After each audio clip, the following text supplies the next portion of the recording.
今日はスーパーで買えるミネラルウォーター、どれが一番日本茶に合うのか調べてみます。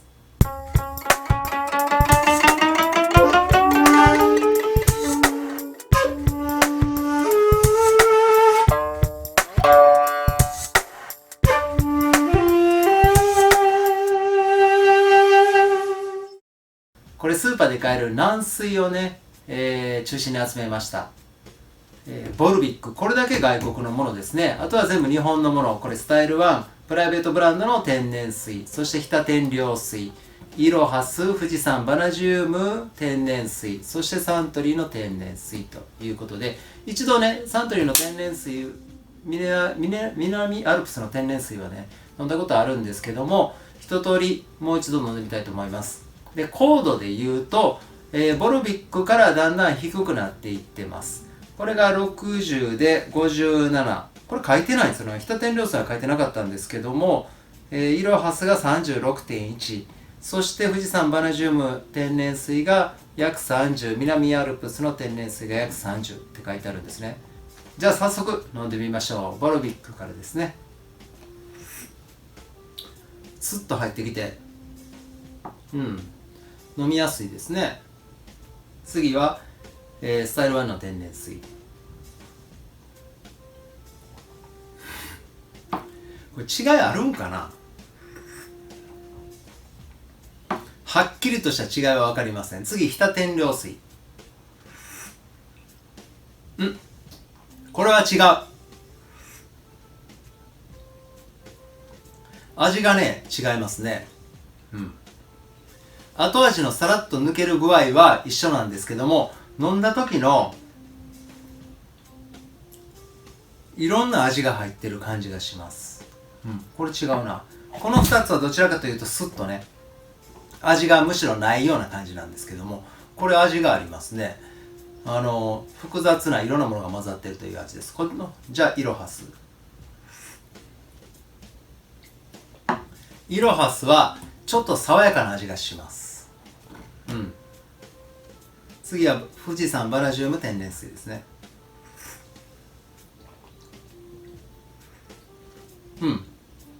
これもイロハスと似ててちょっとすっきりした味わいですね。で、サントリー南アルプスの天然水。これはまた爽やかですっきりしてるんですけども、さらに味がちょっとある感じですね。すっきりとした味わいっていうのかな。味で言うとこの2つ、特にボルビックは本当に何も感じなくてもうただの水っていう、飲みやすい水っていう感じです。で、この3つはですね、爽やか系の味がします。で、特に、サントリーの南アルプスの天然水だけなんかちょっと、強い爽やか系の味がする気がします。強いっていう言い方はおかしいけども、さっぱりはしてるんですよ。さっぱりしてるんですけども、味があるって感じですね。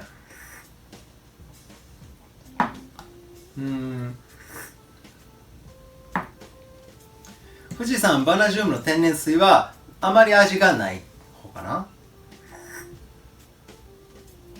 でも飲んだ時の清涼感っていうのがあるんですよ。あとやっぱり日田天領水だけちょっと特別なんか味がありますね。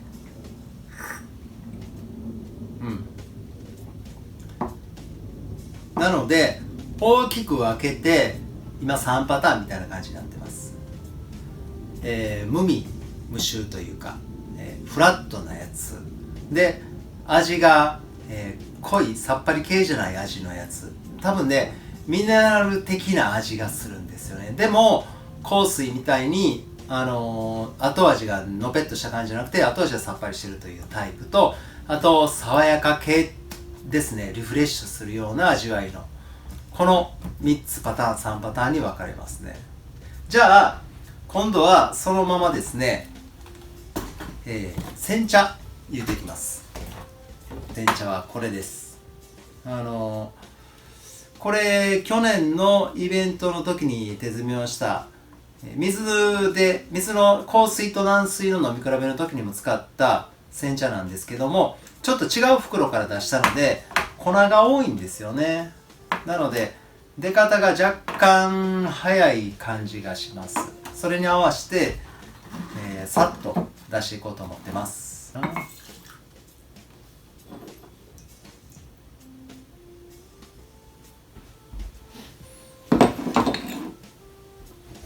はい、まずこれですね。ボルビックとスタイル1。暑い時の味わいをちょっとね飲んでみます。これがボルビック。飲みやすいです。さっぱりとして。でこれがスタイル1の天然水。あまり違いないですね。どちらも美味しい。日田天領水とイロハスですね。これが日田天領水。あんまり気にならないな。そのなんか味の違いっていうのははっきりわからないです。同じくそんなに明らかに味が違うっていう感じではなさそうですね。暑いうちなのではっきりとその味の違いが出てないだけなのかもしれないんで、もうちょっとしばらくしてから一通りね飲み比べてみます。で最後富士山バナジウムと、サントリーの南アルプスの天然水ですね。さあどうでしょうか。もう一回飲みますね。ボルビックから。マイルドですね。さっぱりとした感じという、ちょっとこっちの方がはっきりと出てますけども、これは誤差の範囲内ですね。そのお茶の葉っぱの量、細かさが細かかったとか、出る時間がちょっと長かったとか。日田天領水はちょっと温度が冷めてくると味に深みが増すというか、重みが出てきてる気がしますね。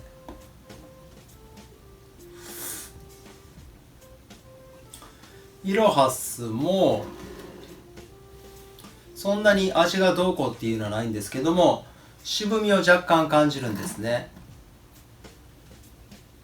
でもこれはもしかしたら濃かっただけの話かもしれないんですよね。これもちょっと味が違う気がします。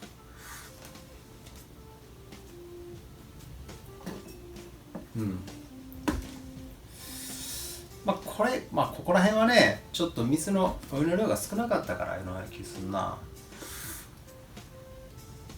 どれが好きやろう。コードで言うとね、これとこれが一番違うはずなんですよ。ボルビックね、こっちサントリーの南アルプスの天然水。明らかにどっちが美味しいとかいう判断はちょっとつきにくい、つかないですね、これだけじゃ。どれ使っても良さそうやな。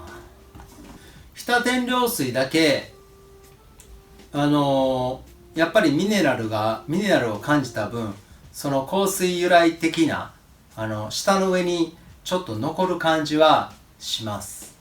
ありますね。なのでお茶の味を重視するのであれば、他の水の方が出やすいのかもしれませんね。イロハスやから美味しいとか、天然水やからサントリーの天然水、南アルプスの天然水やから美味しいとか、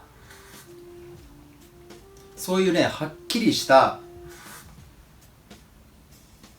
違いっていうのは、ないですね。それよりもお茶の葉っぱの量とか出す時間ですねで差がありますね。何でもいい気がします、ここら辺は。この特に味が濃い日田天領水とか、富士山バナジウムも若干味がある感じですし、そのサントリーのこの天然水も味が濃い感じがしたので、水の段階で味をすごく感じるものじゃない方が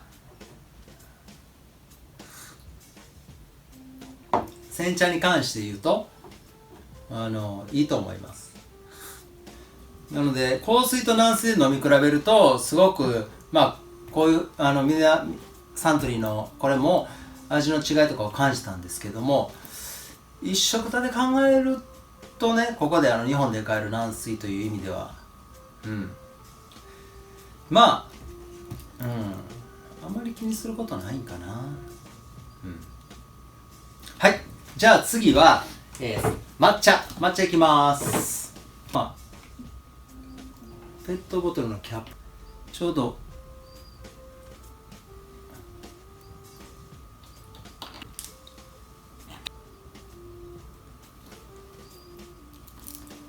OK。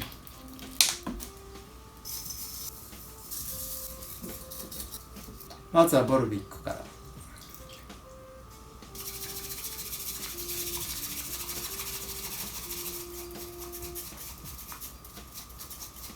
スタイル1ですね。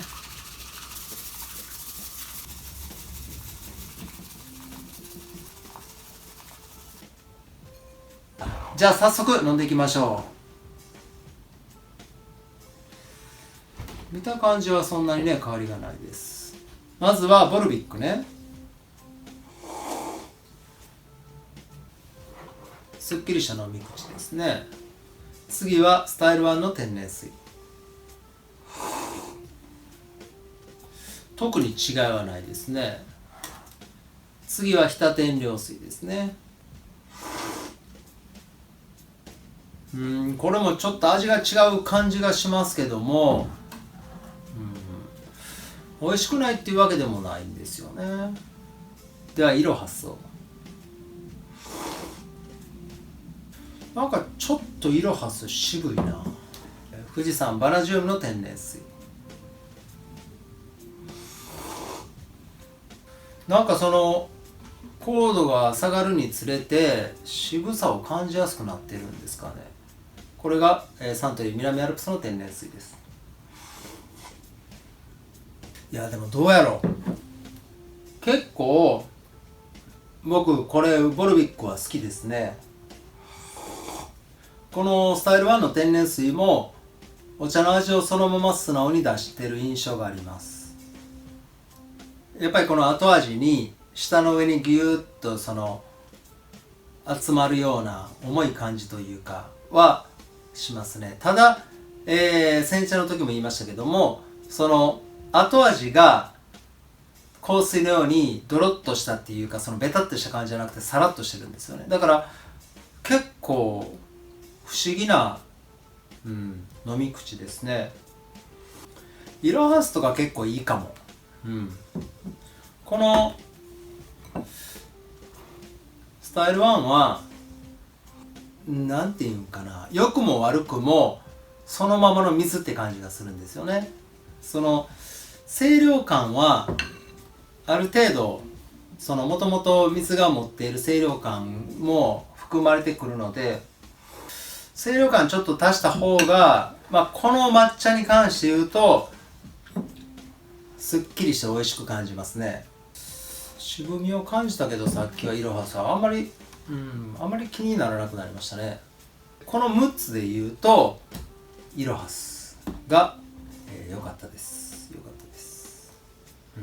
ただ、他のものが全くダメでイロハスが抜けてたっていうわけじゃなくて、よく似てます。そんなにじゃあバラバラで出されたら飲み比べできるかっていうと全く、正解する自信がないです。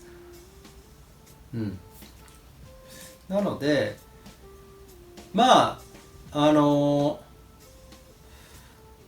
軟水のミネラルウォーターについてはどれを選んでもそこまで大差はないですね。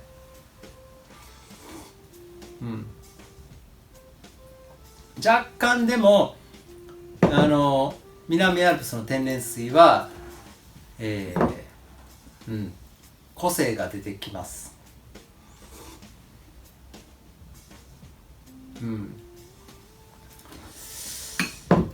いろはすかな、そういう意味では。まあどれでもええっちゃえばええな。うまみの出方がどれが一番強いかっていうのはあまりここでは気にならないですね。それはもう多分その温度の調整とかお茶の葉の量の調整でなんとかなりそうな気がしますね。なので、まとめです。日本で買える、軟水のミネラルウォーターの場合はだいたい手に入りやすいやつをですね選んでいただいて OK ということになりました。ただ、日田天領水とかあと南アルプスの天然水とか味がねある程度個性が水の段階ではっきり出ているものは、まあ最初のうちは避けた方がいいのではないのかと思います。できるだけフラットの味がいい意味でも悪い意味でも味がしないようなお茶じゃないわ、水をですね選んでそれを、お茶を入れるお湯として使ったらいいと思います。はい。まあもちろんですね皆さん自身もこれ実験してみてください。結構面白いですよ。それでは、チャンネル登録をですねぜひよろしくお願いします。それではまた。